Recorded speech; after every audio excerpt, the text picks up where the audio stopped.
नसेल, नामस्मरणामध्ये जर निष्ठा नसेल, नामस्मरणामध्ये जर भक्ती नसेल, तर ते केलेलं भजन कशा प्रकारचं आहे? बोले घातले रडाया नाही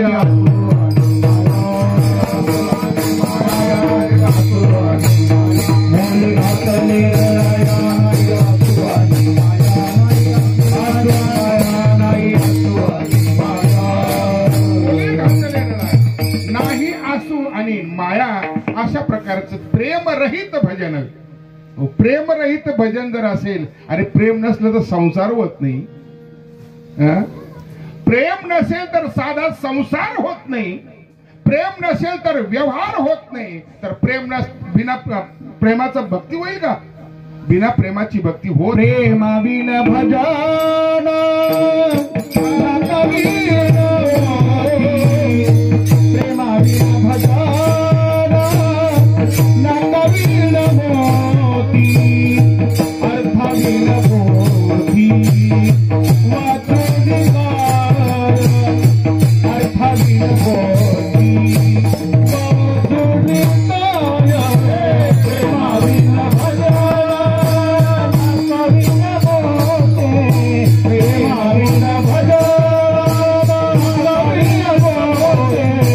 अर्थ बिन मोती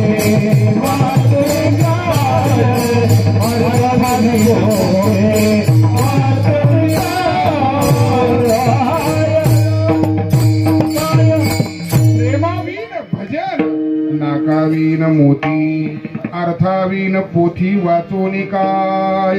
निरर्थक कर्म अशा प्रकारचे. म्हणून ज्या कर्मामध्ये प्रेम नाही ते कर्म महत्वाचं नाही. किमान बाह्यांगानं अशा प्रकारचं. म्हणून अंतरंग असणं गरजेचं आहे.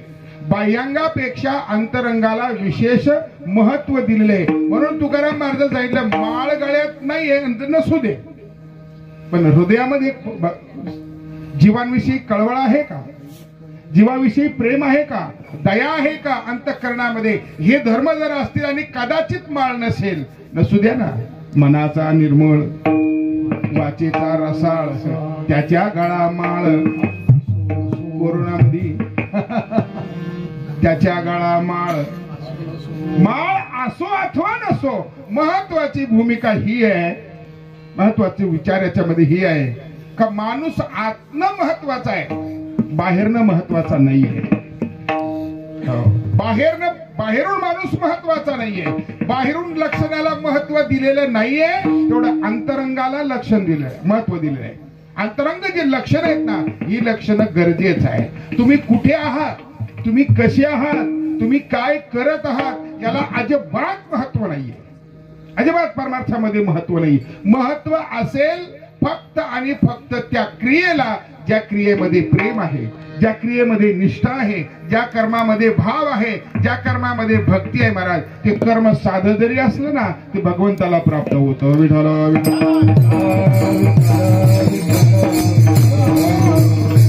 महत्वाची गोष्ट ही आहे. हे अंतरंग आणि बाह्यंग दोन लक्षणं आहेत त्याची, अधिष्ठानाचे. आणि म्हणून तो धर्म आपलं अधिष्ठान आहे. एकदा आपण त्या धर्माच्या तत्वाचा आश्रय केला, धारणात धर्म इति आहू, आपण धर्माचा स्वीकार केला, मग आता त्या धर्माप्रमाणे आपल्याला वागावं लागतं. आणि धर्माप्रमाणे ज्यावेळेला आपण वागतो, त्यावेळेला तोच धर्म उद्या पुढे चालून तुमचं आमचं रक्षण करतो, असं शास्त्र सांगतंय.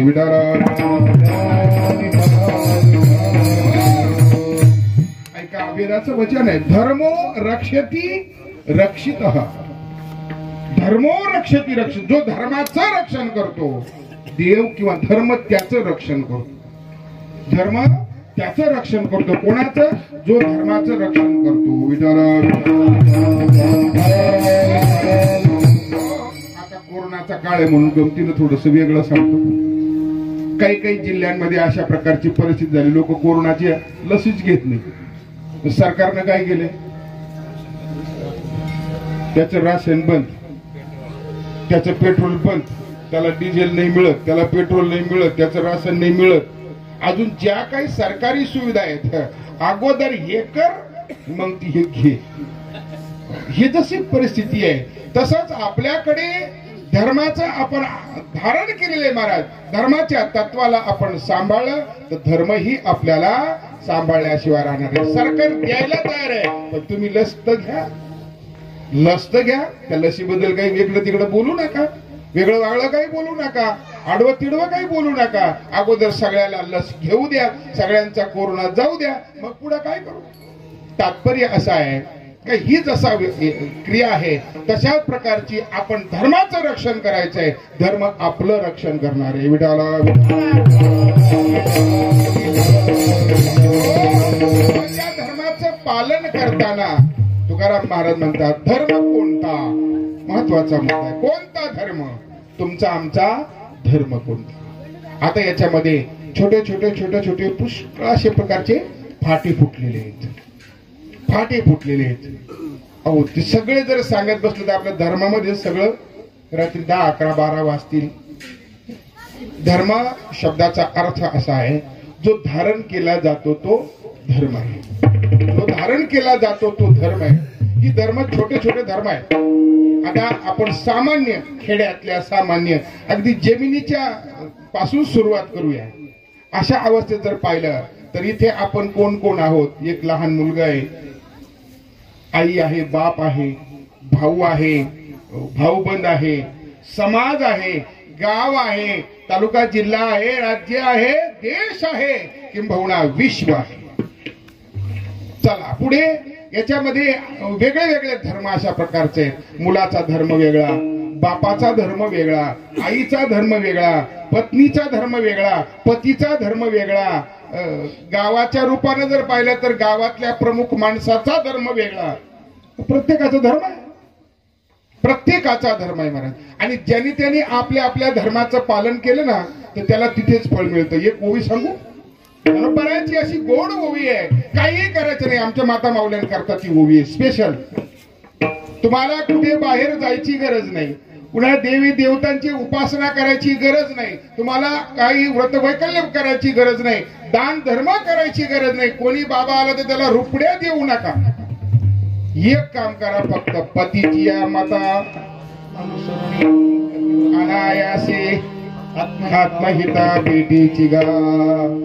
कालचा जो दिवस आहे ना, कालचा दिवस भगवान दत्तात्रयाचं प्रगटीकरणाचा दिवस, अवताराचा दिवस. कालचा दिवस म्हणजे एका पतिव्रता मातेची ताकद सांगणारा दिवस. कळलं का? एका पतिव्रता मातेची ताकद.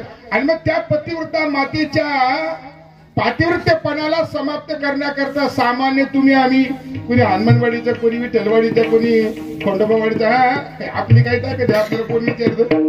अहो साक्षात देव आले, देवाच्या बायका आल्या, त्यांचं काही बिघडलं नाही, काही बिघडलं नाही महाराज. उलट त्यांनी काय केले, 6 महिन्याचे बालक करून ठेवलं देवांना. देवांना ही ताकद कोणाची आहे?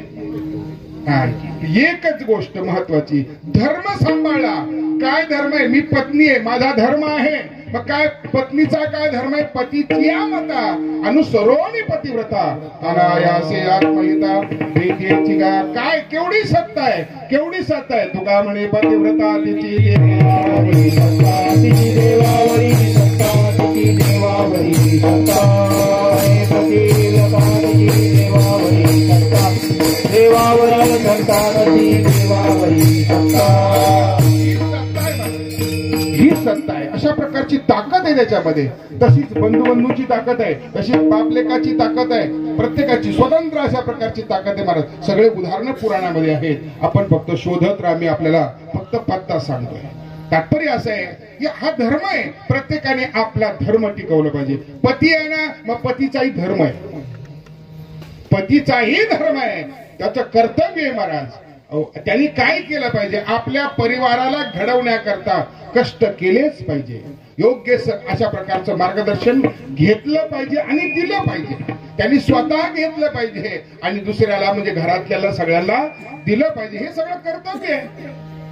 आणि हे कधी येतं? धर्म ज्यावेळेला येतो ना, तुम्ही कोण आहात, कोण आहात यावर धर्म अशा प्रकारचा अवलंबून आहे. पुढे चला, हे छोटे छोटे धर्म आहे, प्रत्येकाने पाळायचे धर्म आहेत. मोठा वाद आहे याच्यामध्ये. वाल्या कोळ्याला नारदानी घरी पाठवलं, आपल्याला इतिहासही माहिती आहे. घरी पाठवल्यानंतर वाल्या कोळी आपल्या आई बापाकडे गेला. म्हटलं तुम्ही माझ्या पापात वाटेकरी आहात का नाही? ते धर्म सांगितलाय ऐका. वाल्या कोळ्याला विचारलं, आई तू माझ्या या कर्मामध्ये या पापामध्ये वाटेकरी होशील का नाही? बाबांना विचारलं, बाबा तुम्ही व्हाल का नाही? त्याने सांगितलं, बाळा आमचा काय संबंध. काय सांगितलं? आमचा तिथे काही संबंध नाही. अरे तू ज्या वेळेला लहान होता आम्ही काबाड कष्ट करून तुला जगवलं, लहानाचा मोठा केला, हा आमचा धर्म होता. आता तू मोठा झालास, तू कर्तव्य करणारा झालास, काम करणारा झालास, कामधाम करणारा झालास. आता तुझं कर्तव्य आहे, तू काय करून आम्हाला जगवतो, आम्हाला जीव घालतो, आम्हाला सांभाळतो. हे तुझं कर्म, हे त्या कर्माचं फळ तुला भोगावं लागेल, आम्ही भोगू शकणार नाहीये महाराज. हा धर्म आहे विठ्ठल. तर त्याच्या करता साधू संतांनी तेही आपल्याला सांगून ठेवलं. काय काय नाही सांगितलं. तुम्हाला एक परिवार चांगला बनवायचा आहे, आपले मुलं मुली काय आपले आई वडील, तो परिवार छोटासा परिवार चांगला बनवायचा असेल ना, पहिली गोष्ट त्याला कमाई कशा प्रकारची इथून सुरुवात आहे. तुकाराम महाराजांनी स्पष्ट सांगितले, जोडोनी उत्तम व्यवहार. हे काय? हे केवळ वास्तुशांतीचा अभंग नाही. हा ठपका लागलाय काय काय अभंगावर, ठपका लागलाय का तिथंच अभंग, तोच अभंग घ्यायचा दुसरा असं नाही. तुकाराम महाराजांची भूमिका काय आहे, तुम्ही कसं कमवताय, तुमचा परिवार जोपासायचा, ज्याच्यावर त्यांची बुद्धी, ज्याच्यावर त्यांचं मन, ज्याच्यावर त्यांचं अंतःकरण, ज्याच्यावर त्यांचं शरीर संपूर्ण पोचणार आहे, बलवंत होणार आहे. तुम्ही ते धन, तो पैसा, ती सामग्री कुठून कशी आणली? मोठे मोठे इतिहास आहे हो, इतिहास आहे. साधू आहे, एक साधू आहे, संन्यासी आहे, प्रवासाला निघालाय साधू. भुकेची वेळ झाली म्हणून एका घरी गेला. आता घर पाहताना जरा दांडगच पाहावं लागत. दांडग पाहिलं जरा चांगलं मिळतं ना, असे खायला जरा चांगला माल मिळतो ना. गरीबाच्या घरी बिचारा काय ते पिठलं भाकरी करवती भेट मागं पुढं दुसरं काहीच नाही. जरा चांगला जरा जाडजूड माणूस पाहिला का हरिमामा सारखा, मग जरा 2-4 भाज्या इकडून तिकडून, 2-4 चटण्या, पापड, लोणचं, वरण भात, 1-2 गोड पदार्थ, असं एक ताट भरलेलं मिळतं, खायला चांगलं मिळतं. त्यांनी एक मोठं घर पाहिलं, दुकानदार पाहिला मोठा, आणि तिथं भिक्षा मागितली. हो म्हणजे मला भिक्षा द्या, मी प्रवासी आहे, लाल कपडे अंगावर. त्याला वाटलं चांगले महात्मा आहे, साधू आहे, साधूला जेव घालायचं पुण्य. त्यांनी घरात येऊन जेव घातलं, शिरा पुरी भात आहे, चांगला बेत जेव खाऊ घातला त्यांनी. बरं घालताना त्याने पाटावर बसवलं, त्यालाही चांदीचा पत्रा मडवलेला, चांदीचा तांब्या दिला मोठा, चांदीचं पात्र दिलं त्याला, चांदीचा मोठा ग्लास दिला पाणी प्यायला, ताटही चांदीचं होतं. आपल्याला काही द्यायचं नाही, तुम्ही कोण कंजूसपणा करा. आणि असा तो साधू जेवला. जेवल्यानंतर जेवण झालं ना, हात धुण्याकरता बाहेर आला. बाहेर येत असताना त्यांनी हात धुण्याकरता जो ग्लास होता चांदीचा, तो चांदीचा ग्लास उचलला, बाहेर आला, हात धुतला. हात धुतल्यानंतर तो चांदीचा ग्लास झोळीत टाकला. म्हणजे मी खिशाकडे हात करतोय, त्यानं झोळीत झोळीत टाकल्यानंतर तो पुढे गेल्यानंतर तो गावाच्या बाहेर गेला. चांगला 1-1.5-2 किलोमीटर गेला. थोडा एखाद्या झाडाखाली विश्रांती करावं, जेवण झालेलं. आता गाव सुटलंय, तर पुढे आपल्याला प्रवास करताना असं सुंदर झाड पाहिलं आणि त्या झाडाखाली विश्रांतीला बसला. खाली बसल्यानंतर त्याने ती झोळी उशाला घ्यायची ठरवली. उशाला घ्यायचं ठरवल्यानंतर त्याला तो ग्लास टोचला आणि टोचल्यानंतर मग त्यांनी पाहिलं की याच्यात काय. पाहिल्यानंतर अरे हा चांदीचा ग्लास, हा कुठून आला? अरे मी तर संन्यासी आहे, मला लोकांचं धन काय करायचंय? मी धनाचा तर त्याग केलाय, मला धन काय करायचंय? मला चांदी सोन्याचं काय करायचंय? हा ग्लास माझ्याकडे आला कसा? साधू होता, थोडासा परखडाही होता. का मी हा ग्लास चोरलाय? मला आजपर्यंत माझ्या उभ्या आयुष्यामध्ये काही चोरण्याची बुद्धी झाली नाही. हा मी ग्लास का आणला चोरून? लगेच परत फिरला, परत त्याच्या घरी जेवला होता, त्याच्या दारात उभा राहिला. सेठजी इकडे या, आता मी घरात नाही येणार, तुम्ही मला माझ्या प्रश्नाचं उत्तर इथं द्यायचंय.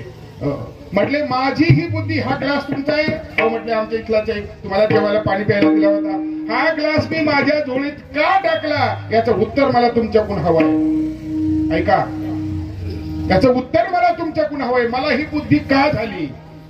चांगलं का आणावं, चांगलं कमवून का आणावं, हे कर्तव्य का आहे याच्याकरता मी सांगतोय, हे लक्षात ठेवा. याच्याकरता मी सांगतोय. आणि मग शेवटी त्यांनी सांगितलं, बोल बड़ा सेठ लगता है, बड़ा सेठ है, पैसे वाला है, बोल ये धन कहां से आया था जो मुझे चावल खिलाया, मुझे दाल खिलाया, रोटी खिलाई, सब्जी खिलाई, कहां से आया था बोल. साधू चिडला ना हो, ये पकड़ जे मारत नाही तर चिडलं रे बेकर. बोल बोले नाही तो अभी तेरे को दिखाता हूं. साधूचं काय. आणि मग त्यांनी साधू चांगला असा शेठजीवर खवळला. मग त्यानं साधूला घरात बोलवलं. सांगितलं रात्री एक टेम्पो आला होता 12 वाजता. तुम्ही ऐकताय ना, एक टेम्पो आला होता. निम्म्या पैशात हा सगळा माल घेतलाय, उतरवलाय. आणि आता त्यानं निम्म्यात विकला. म्हणजे तो कुठून आला होता, चोरून आलेला होता. सध्या कापूस आणि सोयाबीनला लय धोका आहे. कापसाला सोयाबीनला लय धोका आहे महाराज. असा चोरून, आता त्यांनी चोरून घेतलेला माल आणि त्याचं केलेलं अन्नदान. ऐका, मला महत्वाचं हे सांगायचंय. का पाहिजे आपले पोरं आपल्या आईबापाला का सांभाळीत नाही, याचं एकमेव कारण हे आहे. इथे आपण त्याला व्यवस्थित खाऊ घालीत नाही. आपण त्याला जे देतो ना ते योग्य पाहिजे, ते चांगलं पाहिजे महाराज, ते चांगलं पाहिजे. चांगलं नसेल तर त्यांची बुद्धी स्थिर राहणार नाही, त्यांचं मन स्थिर राहणार नाही, त्यांचे विचार बदलून जातील आणि ते भरकटल्यावर वागायला लागतील. याचं एकमेव कारण आहे हे आलेलं धन. आणि मग त्यांनी सांगितलं हे धन आहे. हे म्हणले, त्याचा ग्लास त्याच्या तोंडावर फेकून दिला. त्याच्या दारासमोर तोंडामध्ये बोट घातले साधूनी. बडा बडा बडा बडा बडा ते अन्न वकून टाकलं. पुन्हा त्याच्याकडून पाणी घेतलं, तोंड धुतलं आणि साधू पुढे निघून गेला. विठाला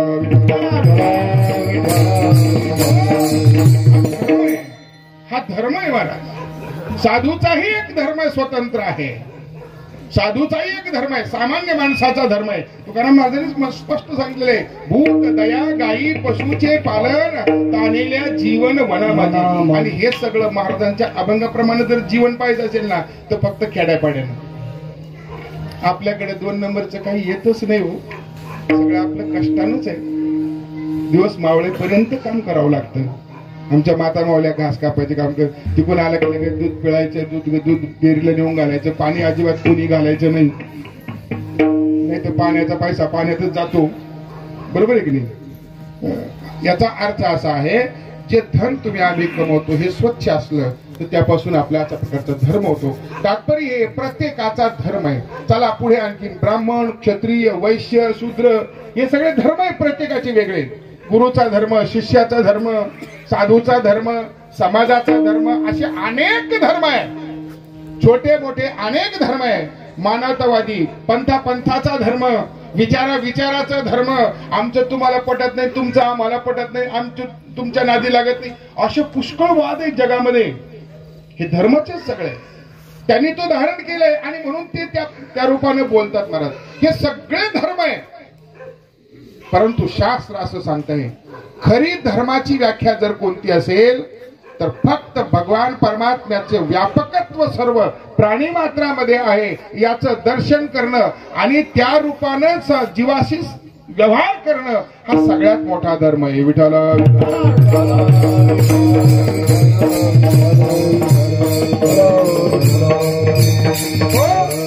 वैष्णवांचा धर्म असं म्हटलेलं आहे.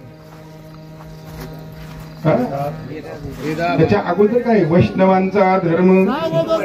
विष्णुमाया जगा वैष्णवांचा धर्म, विष्णुमाया जगा वैष्णवांचा धर्म, विष्णुमाया जगा वैष्णवांचा धर्म.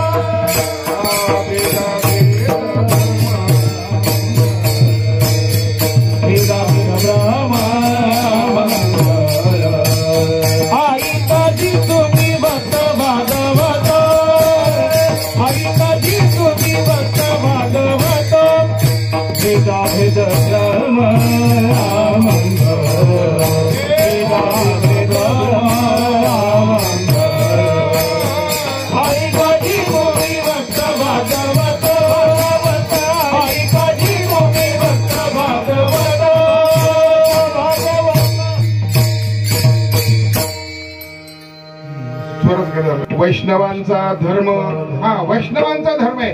जे विष्णूचे उपासक म्हणून वैष्णव म्हणतात. 5 देव आहे, 5, आणि असेच 5 पंथ आहे. त्यातले एक वैष्णव.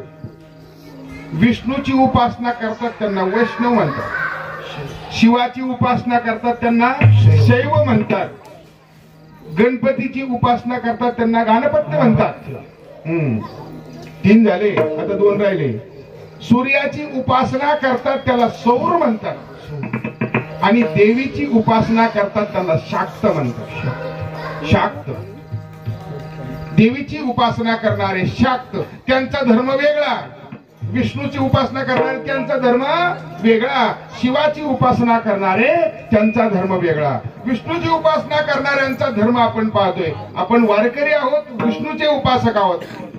पंढरपूरचं पांडुरंग रूपी दैवत जे आहे हे वैष्णवाचा देव आहे. काय आहे? वैष्णवाचा देव असल्यामुळे पंढरपुरामध्ये जो पांडुरंग परमात्मा वैष्णवाचा देव आहे, म्हणून त्याची उपासना करणारे तुम्ही आम्ही सर्व वैष्णव आहोत. अशा प्रकारे वैष्णवाचा काय धर्म आहे? वैष्णवाचा धर्म आहे काय धर्म आहे? बाह्यांगाने धर्म तोही अगोदर आपण सांगितला.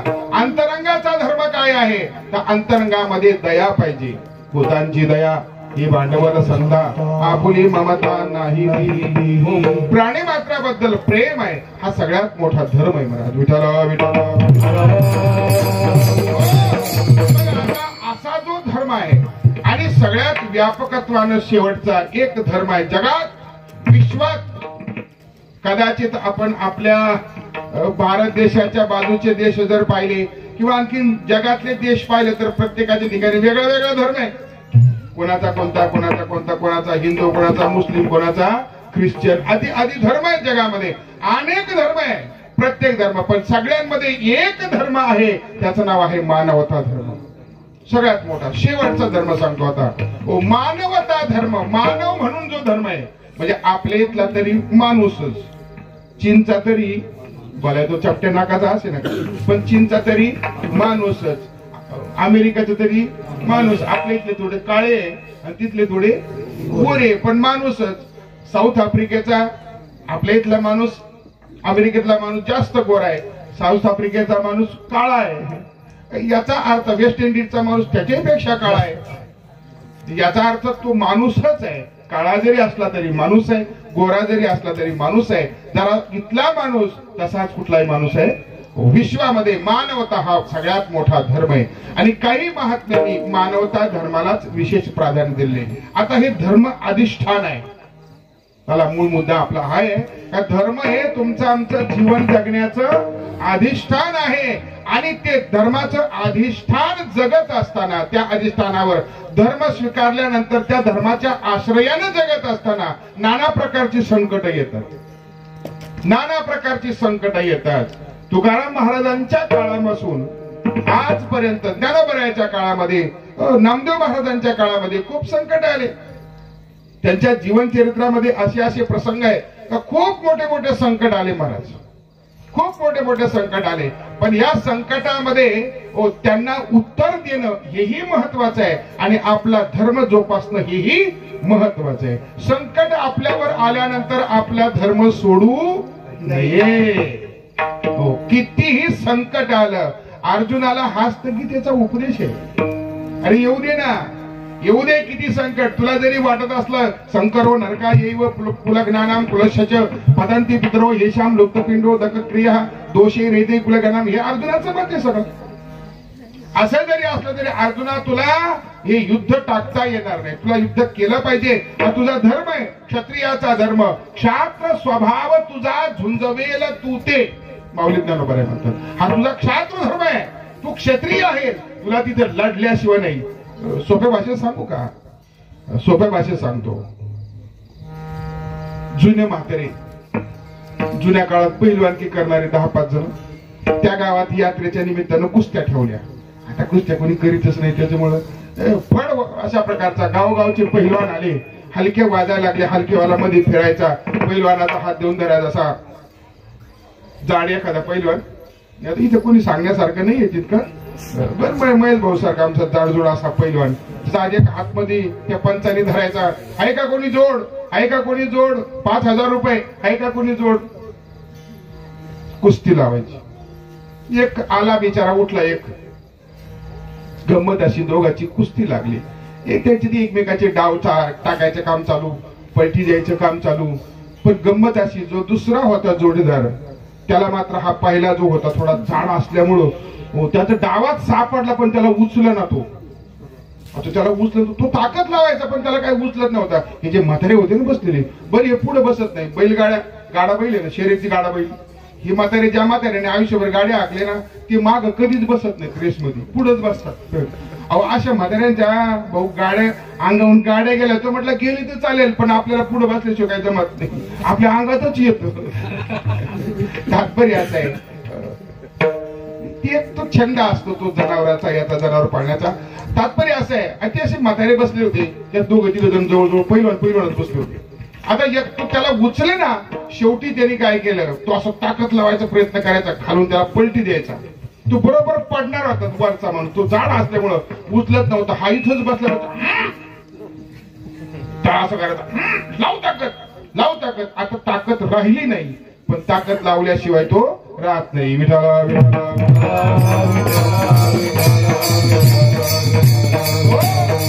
अशा प्रकारे हा धर्म सांभाळत असताना आपल्या धर्मावर आड येतं. ते धर्माची जी तत्व आहेत ही पाळत असताना संकट आपल्यावर येतात, आणि हे संकट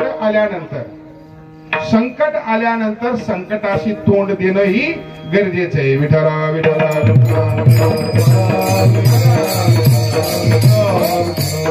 आपले सरपंच आले म्हणजे यात सगळं धर्म सांभाळायचा आहे. धर्म सांभाळणं इतका सोपा नाहीये, कठीण आहे.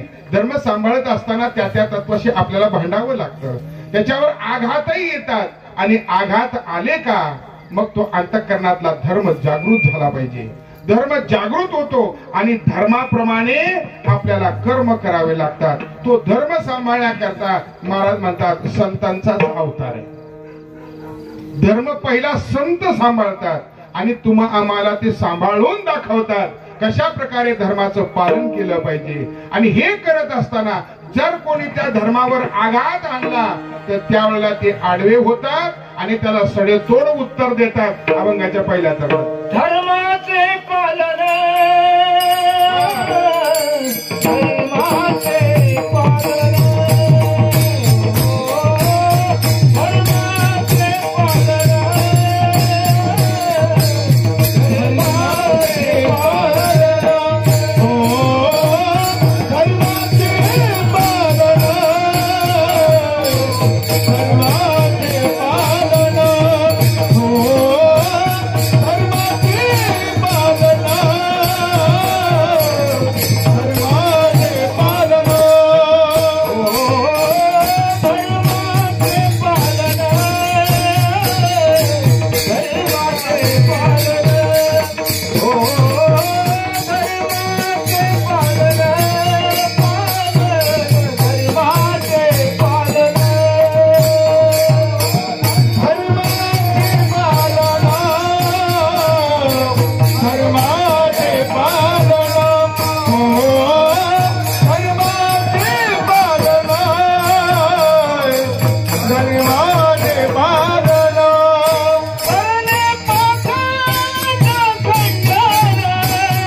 हेच आम्हा करणे काम. काय करायचंय?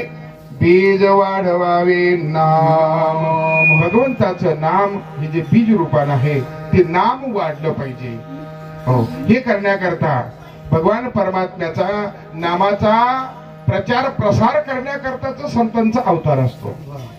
साधूंचा जन्म, साधूंचा अवतार हो याच्याच करताय का जगामध्ये भक्ती रूढ व्हावी, जगामध्ये लोकांनी भक्ती करावी, जगामध्ये भगवान परमात्म्याचं नाव रूढ व्हावं. वाढावय सुख भक्ती भाव धर्म. वाढावय सुख भक्ती भाव धर्म. वाढावय सुख भक्ती भाव धर्म. वाढावय सुख भक्ती भाव धर्म. फुलचारी नाम विठोबाचे, विठोबाचे, विठोबाचे अवतार तुम्हा करया कारण. अवतार तुम्हा करया कारण. मला भूक लागली वाढावया सुख, वाढावया भक्ती भाव धर्म. कुळाचार नाम विठोबाचे अवतार तुम्हा. हे अवताराचं, महात्म्याच्या अवताराचं प्रयोजन महाराजांनी सांगितलंय. आणि हे करत असताना जर कोणी एखादा प्रश्न टाकला तर त्याला तीक्ष्ण रूपानं उत्तर द्यायचे. तीक्ष्ण उत्तरे हाती घेऊन बाण फिरे.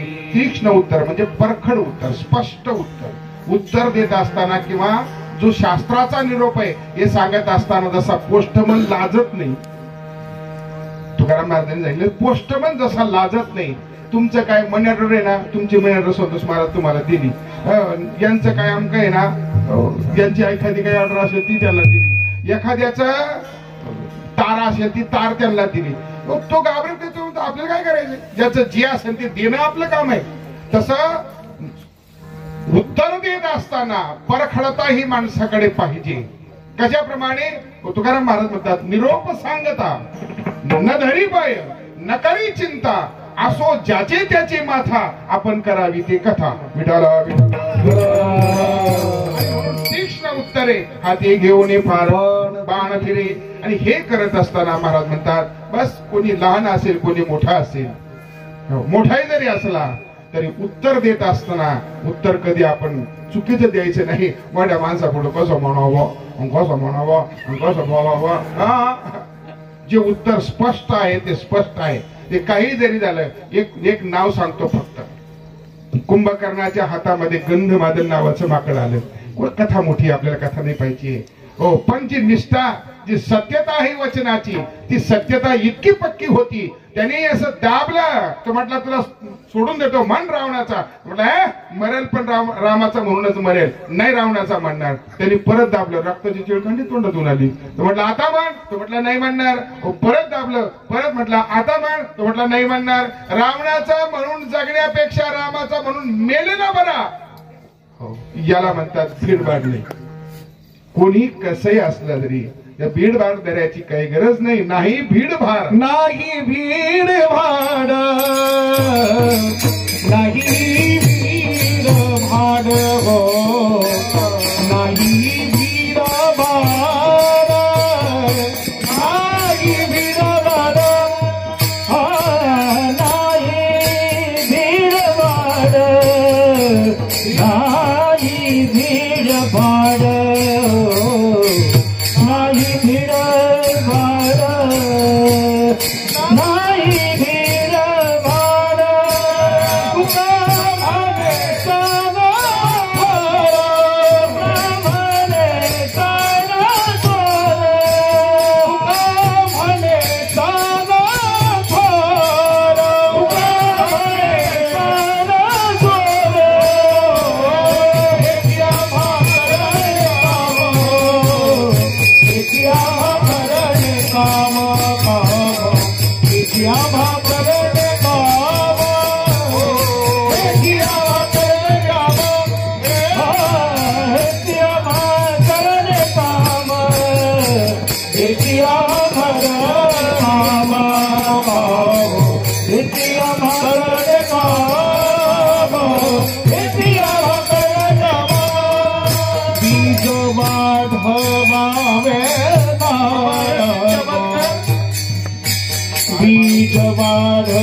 नाम बीज माधवावे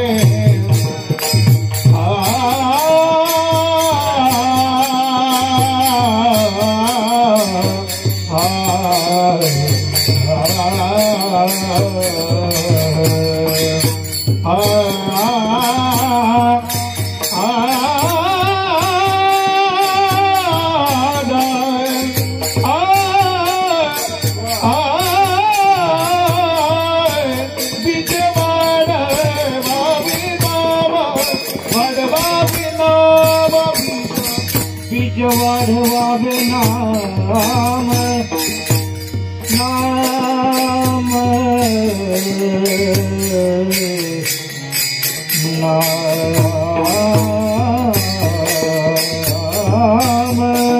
बीज वाढवावे नाम बीज वाढवावे नाम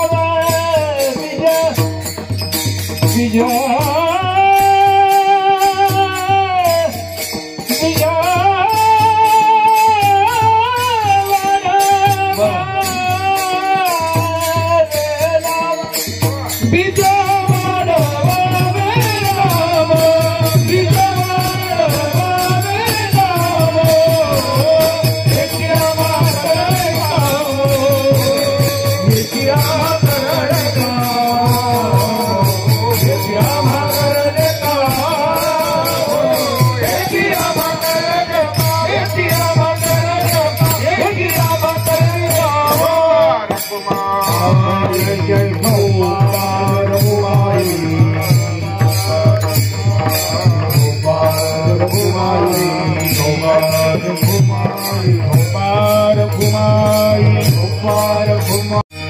नाही भीड भार नाही भीड भार भीड भार नाही भीड भार कोणावर भारही नाही आणि कुणाची भीडही नाही.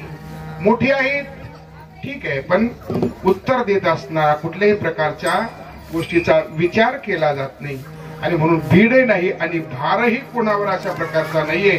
तुका म्हणे साना थोर हे संतांचं कार्य आहे आणि म्हणून संत कधी कधी थोडेसे रागावल्यासारखे वाटत असतात कारण त्यांना स्पष्ट बोलायचं असतं. जो माणूस स्पष्ट बोलतो ना तो नेहमी नडतो. तो नेहमी नडतो. त्याला लोक हे त्यामध्ये त्याला ते शब्द सगळे व्यवहारातले शब्द आहे. तात्पर्य असं आहे पण त्यांना तसं राहावंच लागतं कारण सत्य सांगायचंय. तुका म्हणे सत्य सांगू येवो तर रागे आले ते. राग आला तर येऊ द्या म्हणते. तुम्हाला राग येतो येऊ द्या पण आम्ही खरं सांगणार. आणि खरं सांगत असताना भय आधी धरण्याची भीड आधी धरण्याची भार कुठावर टाकण्याची काही गरज नाही. बस हे केल्याशिवाय धर्माचं पालन होणार नाही. धर्म पालन करताना या बाकीच्या गोष्टी कुठल्याही प्रकारच्या त्याच्यामध्ये नम्रता लवचिकपणा कुठे अजिबात नाही. माळकरी म्हणजे माळकरीच. माळकरी म्हणजे पक्काच माळकरी असला पाहिजे. माळकरी म्हणजे असं दुसरं काही नाही. नाही चालत म्हणजे नाही चालत स्पष्टच नाही चालत. तिथे काही जरी असलं गंध लावणार म्हणजे लावायचं म्हणजे लावायचं. पुन्हा काही त्याच्यामध्ये पळवाटच नाही म्हणा. कशा करता पळवाट पाहिजे. जे कर्म आहे ते कर्म तशा प्रकारचं करायचं. तसंच संत जीवनामध्ये जे संत जे तत्व सांगत असतात ते कधी कधी आपल्याला रागवून सांगतील. कधी कधी गोड बोलतील कधी कधी रागावून सांगतील पण मात्र त्यांचे तत्व सांगण्यामध्ये तुमचं आमचं कल्याण आहे हे मात्र त्रिवार सत्य आहे. कल्याणच आहे याच्या व्यतिरिक्त दुसरं काहीही नाहीये. आणि म्हणूनच त्यांचे पुण्यस्मरण म्हणूनच त्यांचं पुन्हा पुन्हा दरवर्षी त्या दिवशी चिंतन करीन. त्यांनी आपल्याला मार्ग दिला. त्यांनी आपल्याला बोध दिला. त्यांनी आपल्याला परमार्थ शिकवला. आपण त्या लायकीचे होतो न होतो माहित नाही पण त्यांनी आपल्याला जवळ बसवलं. आपल्याला परमार्थाचे धडे दिले आणि म्हणून त्यांच्या उपकारातून उत्तीर्ण होण्याच्या प्रयत्नामध्ये हे छोटीशी अशा प्रकारची एक ही सेवा आहे. आणि या रूपानं आपण संतांच्या या कर्मातून संतांच्या दिलेल्या मार्गदर्शनातून उत्तीर्ण होण्याचा प्रयत्न करतो. आणि म्हणून संतांचे हे उपकार समस्त ग्रामस्थ हनुमानवाडी या गावावर केलेले उपकार या गावाला दिलेला परमार्थ याच परमार्थाचा ऋण म्हणून आज ही बाबांची अर्थात ब्रह्मलीन सद्गुरू सदानंद बाबांची आज ही तृतीय पुण्यस्मरण आज आपण साजरं केलेलं आहे. निश्चितच गावाला या निमित्ताने धन्यवाद दिले पाहिजे. ज्यांनी ज्यांनी विशेष रूपाने सेवा केली त्यांनाही त्यांचं फळ हे मिळणारच आहे. साधूची सेवा केलेली कधी वाया जात नाही. साधूची निंदा केली तर कधीही खरं साधूचं खाणं बिणं तर लांबच राहिलं. ते आपल्याला सगळ्यालाच माहिती आहे. गुरुरे महाराज सद्गुरू ब्रह्मन सद्गुरू नारायणगिरी महाराज काय मत म्हणायचे, आमचं खाल तर हे सगळं माहिती आहे सगळ्यांना. हे काय सांगायचे काम नाही, हे प्रत्येकाच्या तोंडपाठ झालेलं आहे. आमचं खाल तर आमच्या वाणीवाल अशा प्रकारची ती भाषा. तात्पर्य असं आहे, साधूची सेवा केली, साधूच्या सेवेमध्ये जे आपल्याला पुण्य मिळालं, जे आपल्याला काहीतरी कर्म घडलं आणि त्यातूनच आज आपण सुखी आहोत. कोरोना सारख्या महासंकटातून वाचलो आहोत. आपण त्याच्यात गेलो नाही हे आपलं तुमचं आमचं भाग्य आहे. म्हणून पुन्हा एकदा देवाची संतांची पुन्हा आपल्याला सेवा घडली पाहिजे आणि ही सेवा अशाच प्रकारची घडत राहावी. या तरुणांकडून, या गावाकडून, या छोट्याशा वाडीकडून ही सेवा दरवर्षीच चालू राहावी अशी मी भगवंताच्या हनुमंतरायाच्या सद्गुरू गंगागिरीजी महाराज, गुरुहरी नारायणगिरी महाराज यांच्या चरणी विनंती करतो. या सर्व तरुण मंडळाला धन्यवाद देतो. आणि आज या ठिकाणी आपल्या वाकडी गावचे सरपंच आमचे आदरणीय डॉक्टर संपतराव शेळके वडील या ठिकाणी आले. त्याचप्रमाणे आमच्या जिल्हा परिषद सदस्य ताई आल्यात नाही. ताई नसते तर मग तुमचंच नाव घेतलं असतं. आमच्या कविता ताई या ठिकाणी आल्यात. दोघही आलेत, तुम्हाला नाही सोडून आम्ही दोघही आले. संदीप भाऊ या ठिकाणी आलेत. या दोघांनाही धन्यवाद. मी भगवान परमात्म्याला विनंती करीन का आमचे असे जे या क्षेत्रामध्ये काम करणारे माणसे असे दररोज कीर्तनाला येत जावे, म्हणजे आणखीन काहीतरी बदल होईल. अजून अशा प्रकारच्या धार्मिक कार्यामध्ये आम्हाला आनंद वाटतो. गावचे सरपंच आले किंवा एक जिल्हा परिषद सदस्य आले म्हणजे आम्हाला किती आनंद वाटतो याचा विचार केला का तुम्ही? आम्हाला आनंद वाटतो. एवढी मोठी माणसं गावाच्या रूपानं जिल्ह्यामध्ये जे नेतृत्व करतात ते सामान्य नाही ना, ते सामान्य व्यक्तिमत्व नाही मानलं जात महाराज. गावामध्ये गावाच्या रूपानं सरपंच या रूपानं स्वतंत्र नेतृत्व करतात. ती माणसं सामान्य नसतात, गावातले प्रमुख असतात. आणि ती माणसं जर आपल्याकडे आले तर आपल्याला त्याचा स्वाभिमान असला पाहिजे. आणि म्हणून आपण सर्वच आलात. सर्वांना धन्यवाद. विशेष करून टाळकरी मंडळी थोडस जरा आरडाओरड करावं लागली, लागून हाकावं लागलं, कारण गारठ्यात कीर्तनच रंगत नाही. अशा एक इतक्या ओपन मध्ये नाही रमत. आणि आता दिवसभर अजून तुम्हाला सांगितलं मी सकाळपासून नुसते मंडळच पाहिजे आमचा पळ इकडे पळ तिकडे पासल्या नाही म्हणणार नाही.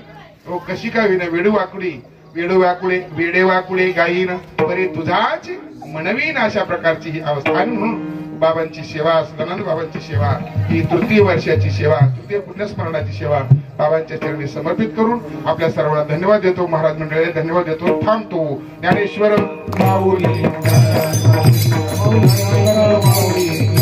विठाल जय जय विठाल